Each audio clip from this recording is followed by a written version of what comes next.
Oh yeah, ladies and gentlemen, are you ready? Yes, it is the comic Outlaw. Saying hello to all the Outlaw ladies. I got something special for you. Fantastic Four, issue 1. Old school 60s, vintage Stan Lee and Jack Kirby. Yeah. One of my favorite teams of all time, the Fantastic Four. So let's get into this classic.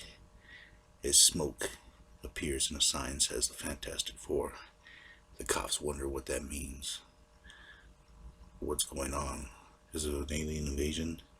Is someone invading America at last? But no, a man stands in the window, saying it's necessary, and as a woman's at a party, she disappears and vanishes in front of people, kind of just running through people like a ghost. She flags down a cab, and yet with a floating $5 bill, the cab driver drives away, thinking he has just met the paranormal. There's a man in a trench coat, glasses, sees the sign, saddened that there's nothing in his eyes. He walks out, getting ready to answer the call, but the door is too small and he smashes through it. They start taking shots at him, but nothing can hurt the thing. As he rips open the manhole cover and jumps through the sewers, having just about enough of the smell and the people around him, he makes an opening. Unfortunately, a car runs right into him, and as people are running away from him, the cops looking for the thing, chasing after him like some kind of monster. Meanwhile, a hotshot kid is working on a classic car. His name is Johnny, but once he sees the four in the air, he turns into all flame and burns right through the top of it. And he is the Human Torch, flying like some kind of comet, some kind of blazing meteor. And everyone is scared, wondering what's going on. The military attacks, but the torch melts their planes as he passes through them.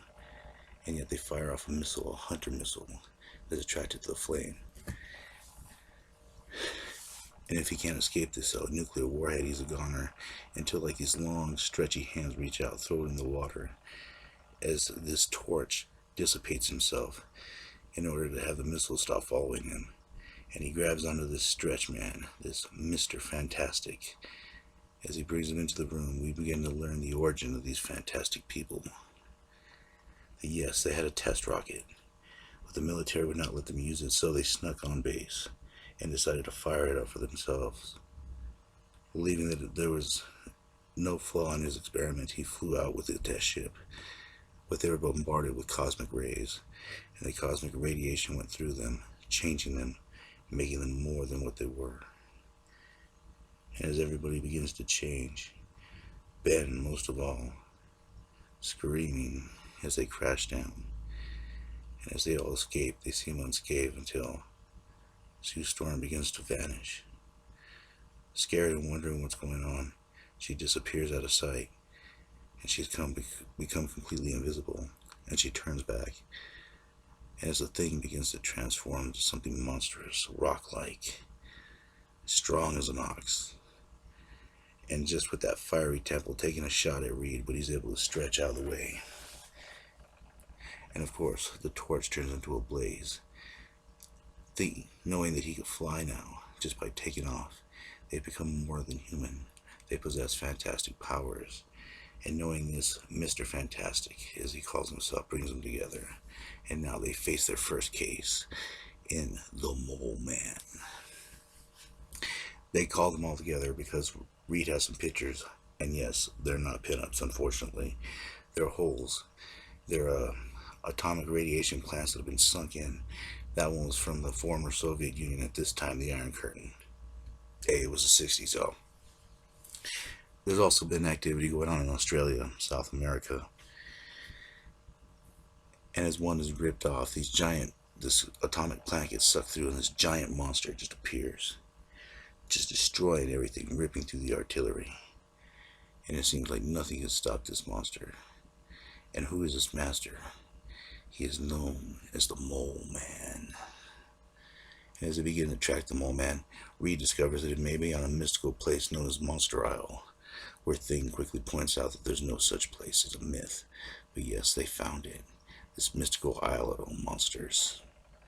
And they hear something as a three-headed monster appears out of nowhere. Reed uses his arm, turns into a lasso, and throws it into the sea. But all of a sudden, the rocks give in. It's a cave-in, and the Human Torch and Reed go spiraling down. Torch, using Reed as a parachute, gently floats down. Trapped in the darkness, they feel something that moves, but a burning light knocks them out. They wake up in these weird suits, like stunt suits, wondering what's going on, lost, and they see a valley of diamonds and the mole man himself, as Sue is trapped on top of this weird rock-looking creature, and it's time for something just as frightening, the Thing. And she says, "Duck out of the way, Susie. Let me handle him." For the Thing is always ready for a fight, and it's clobbering time. And the Thing runs right into him and throws him into the air and off into the water. And as they set off to rescue Reed and her brother, they meet the Mole Man for the first time. And yes, the Mole Man explains that he was always sort of a reject, always talking about Monster Island. People ridicule and make fun of him for the way he looked, his theories, until he found the center of the earth and he fell into an avalanche. And then somehow in the darkness his eyes developed. He developed like a radar sense. And he proves this by giving these guys 2 sticks and just taking them to school, because they can't see in the darkness. And after he schools them, he reveals his plan that he's gonna just take over, wreak revenge upon the earth that had rejected him. And it's funny because he actually attacks the Thing, bong bong. It doesn't really affect him because it's just a stick. The Torch, thinking that it's time to stop playing around, burns through the suit and starts flying around, distracting the monster, while Reed kidnaps the Mole Man as the gargoyles and monsters start following him. But the Torch has an idea and seals the cave, melting the rocks together. As they leave the Mole Man behind and the island explodes, taking the Monster Island and all the monsters with it.